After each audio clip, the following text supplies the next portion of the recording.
I'm Cookie Masterson, and I shaved my nipples for this, so let's hurry before it grows back. Like, we need to get moving now.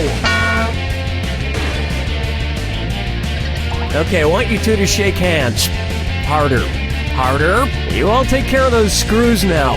You can force another player to answer immediately by hitting your screw button. If they miss it, you win extra bonus dollars.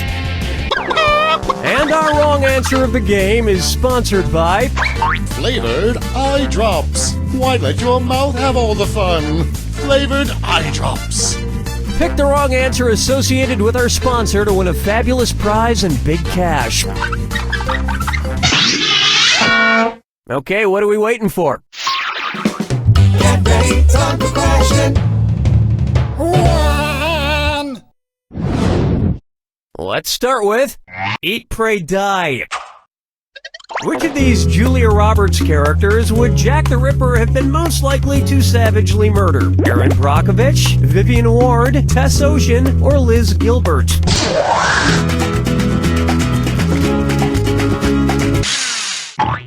Player one, you've been screwed. You got 5 seconds to pick an answer. Whoa! Oh, that was nice. Player two, that was some mighty fine screwing. You want even more cash?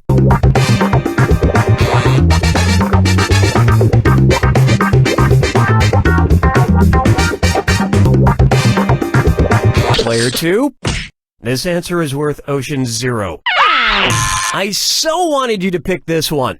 Vivian Ward is the name of the prostitute Julia Roberts plays in Pretty Woman, and almost all of serial killer Jack the Ripper's alleged victims were female prostitutes, so he'd probably have just loved to murder her. I can see it now. He'd open the box with his knife in it, she'd reach in and he'd playfully shut it, snapping her fingers. She'd laugh, he'd laugh, then he'd kill her. Oh, Mama, gonna tell you what I'm gonna do. Say it so. It's time for If I Only Had a Brain Trust. Suppose the Scarecrow from The Wizard of Oz faced off against the Wicked Witch of the West in a public debate. If he wanted to use a straw man argument against her, what might he do? Attack the Wicked Witch's character rather than the issues? Misrepresent the Wicked Witch's position on the issues? Prove the Wicked Witch wrong using statistical data? Or interrupt the Wicked Witch before she finishes her points? Player two. Hey, remember when the Scarecrow says the sum of the square roots of any two sides of an isosceles triangle is equal to the square root of the remaining side? Yeah, he was actually wrong. So you guys have that in common. Remember when the Scarecrow says the sum of the square roots of any two sides of an isosceles triangle is equal to the square root of the remaining side? Yeah, he was actually wrong. So you guys have that in common. Player one. A straw man argument purposefully misrepresents an opponent's position in order to strike it down. Here's how I would debate the Wicked Witch. Ladies and gentlemen, one of the two candidates you see here tonight is a Wicked Witch. Thank you, I yield the rest of my time. Dance with me, Disco 3. Open wide for Getting Naughty. And this dis or dat leg's being tied up.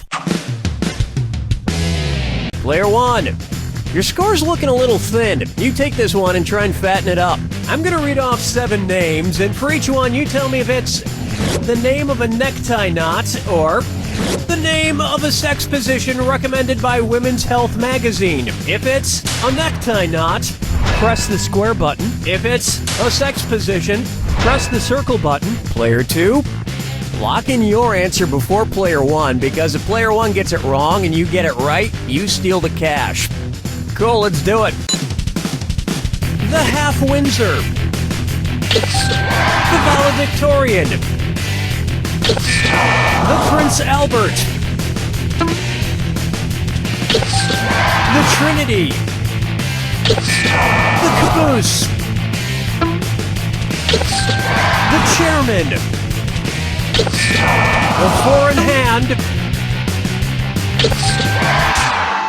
It appears your score likes to be on bottom.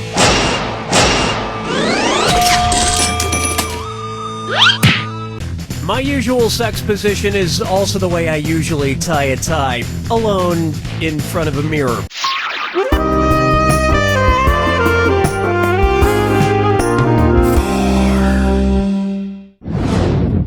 How about shop till everyone drops? Say at Christmas time, every single item at your local mall sells out. According to a popular grim fairy tale, which of these stores has the best chance to be magically stocked overnight by hardworking elves? Foot Locker, Radio Shack, Victoria's Secret, or Lens Crafters? Player 2. In the grim fairy tale, The Elves and the Cobbler, a poor shoemaker is given some much-needed help by elves who appear in the middle of the night. And while the shoemaker made a nice profit, the elves were trampled to death on Black Friday.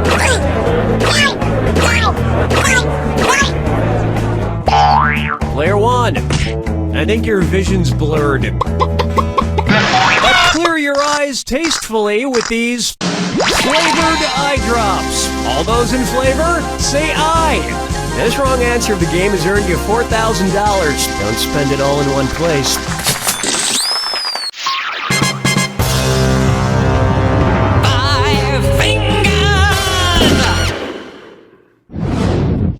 And now, Okia Dokia. If you're driving between company headquarters, which trip should be the shortest? IKEA to Kia, Kia to Nokia, Nokia to IKEA, or IKEA, Nokia, and Kia headquarters are exactly the same distance apart.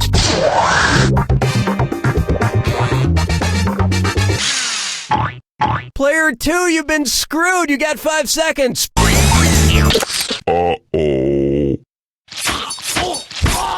Player 1, that was a successful screw. Time to twist the knife. Player 1, Nokia is based in Finland and IKEA is based right next door in Sweden. Kia is based in South Korea. Whether it's phones, furniture, or cars, if it's got Kia in the name, you know it's gonna be cheap. I mean inexpensive. Inexpensive! That's the end of a thrilling first round. Remember, in round 2, every question is worth double. And remember, you got those screws sitting there. I didn't hand them out for my health.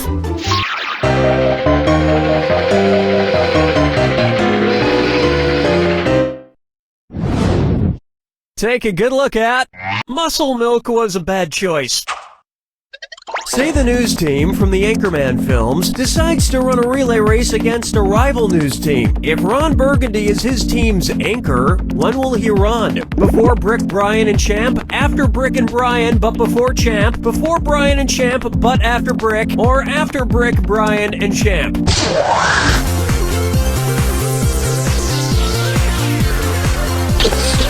Player 210's running out. Player 1, let this be a lesson to you.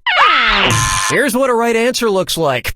In a relay race, the anchor, usually the fastest runner, goes last. And they would probably promote the race so incessantly that by the time it actually took place, you wouldn't be that interested in seeing it anymore. Question 7. Get up and shake your monkey bang. This one's known as Guess Who's Dak? Dak again. You know, I'm not an optimist, but I have to say, I feel like things have been going pretty well with the game so far. Son, Daddy forgot about me. Oh no, my old ventriloquist puppet, Billy O'Brien! One's made of skin, one's made of wood, so who's the dummy? Not me. Billy, the whole creative team here decided to not include you in this game because you're too much of a troublemaker. Troublemaker? Me? No, I just got back from traveling the world, studying all the profound teachings of titular world spiritual leaders. For instance, which titular religious group was founded by someone with the last name of Smith? Protestants, Episcopalians, Trustitarians, or Nornuns?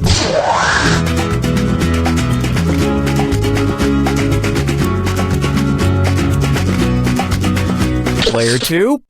And you've been excommunicated. Player 1. The Mormon religion was founded in the 1800s by Joseph Smith. In America. So, which was your favorite religion you studied? Well, I particularly like the ones that treats about reincarnation. Someday, I hope to come back as a beautiful coffee table. Follow me down to the sea. Up next, Orcas 11. Say I wanted to go around freeing the killer whales from every SeaWorld location in the world. How many separate rescue missions would I need to go on? 3 rescue missions, 4 rescue missions, 5 rescue missions, or 6 rescue missions?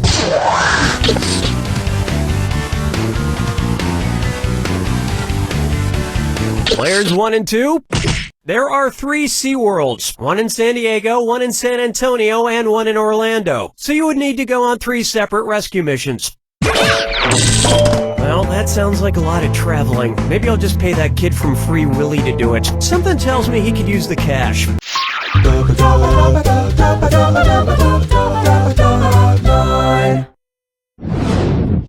Coming up, Kangaroo, Peanuts, Albert Einstein, or Uranus?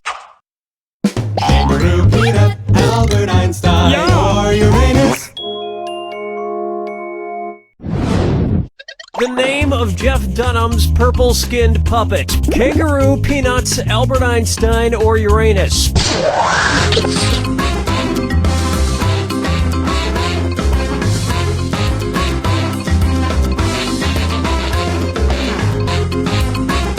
Player 2, watch that clock. Players 1 and 2. His name is Peanut. I have to admit, people who talk through ventriloquist puppets kind of creep me out. That you talk through me. Quiet, Billy. Stop trying to get me to kill people. Whoa, now you're creeping me out, Nan.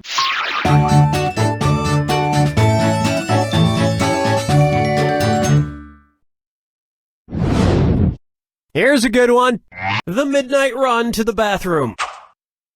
According to Henry Wadsworth Longfellow, how would Paul Revere secretly signal to you that he has to pee in the sea? I have to do a number 1 in a 1. I have to do a number 1 in a 2. I have to do a number 1 in a 3. Or, I have to do a number 2 in a 1.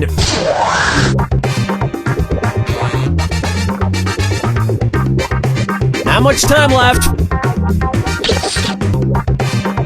Player 2, any last words? Too late. Player 1. It's so obvious. According to Henry Wadsworth Longfellow's poem, Paul Revere's Ride, Paul's signal for the British was 1 if by land, 2 if by sea. And as we all know, a number 1 is a P. And Americans would have known about the British sooner if he hadn't stopped for a number 4. You don't even want to know what that is.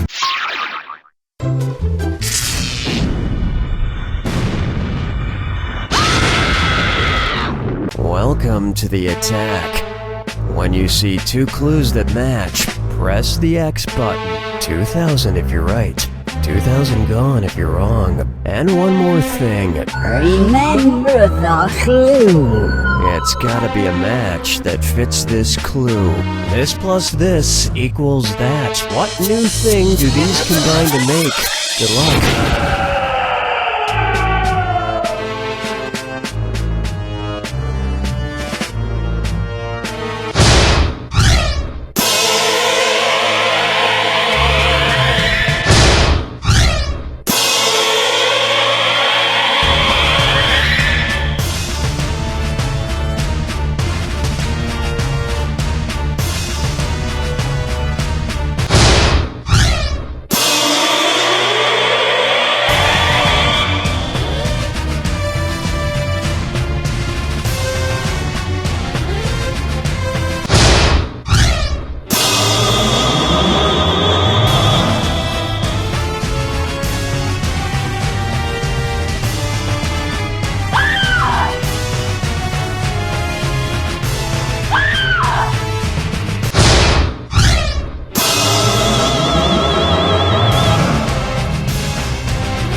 with the win! Player 1, you cleaned up, which isn't saying much when you're playing against someone with the personality of waxy buildup. Player 2, next time you want to play against Player 1, remind yourself, You don't know Jack!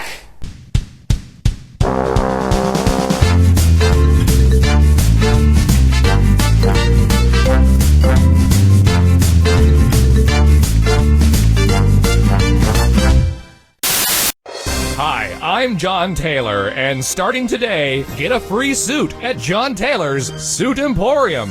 Wow, how do I get a free suit? Just buy 2 suits and get a free suit upon purchase of your 3rd suit. So I buy 3 suits and I get 1 free? Yes, purchase that 3rd suit, and one of your previously purchased suits becomes free. So I buy 2 suits, purchase 1 more suit, and then my first suit is free? No, the 3rd suit is free, and the first 2 suits are full price, but buy 1 more suit and it's free. But I'm paying for 3 suits. And come in between 2 and 4 and get 50% off a 4th suit once you purchase your 5th and 7th suits, 2 of which are free. So I buy 7 suits? No, you pay for the 1st, 2nd, 5th, and 7th suits. And the 4th is half off? Only after the 6th suit, which can't be the same as the 1st or 3rd and must be of equal or lesser value to your 9th suit. So I come in at $245, buy 2 suits, and get a 3rd free after taking half off a 4th once I've selected a 5th and 6th, which can't match my 1st and 3rd, none of which can be more than my 9th suit? Exactly. That's why we call it the purchase 2 plus a 4th half off, 5th, 7th, select a 6th. That's a 3rd less than the 9th free suit extravaganza. Start saving today!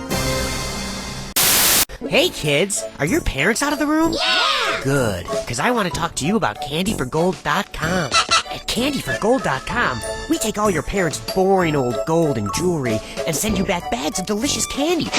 But listen, we can't send you the candy unless you send us the gold. So here's what I need you to do. Wait till your mommy and daddy leave the house, sneak into their bedroom, and look through all their drawers. If you see anything made of shiny gold, just grab it. It doesn't even have to be made of gold, just as long as it's shiny. The next part's easy. Just put it all into a properly sealed and stamped box or envelope and mail it to candyforgold.com. And whatever you do, don't tell your parents. They're busy and they don't want to know anything about this. I'm serious. Keep your mouth shut. That's candyforgold.com. Shh, it's our little secret.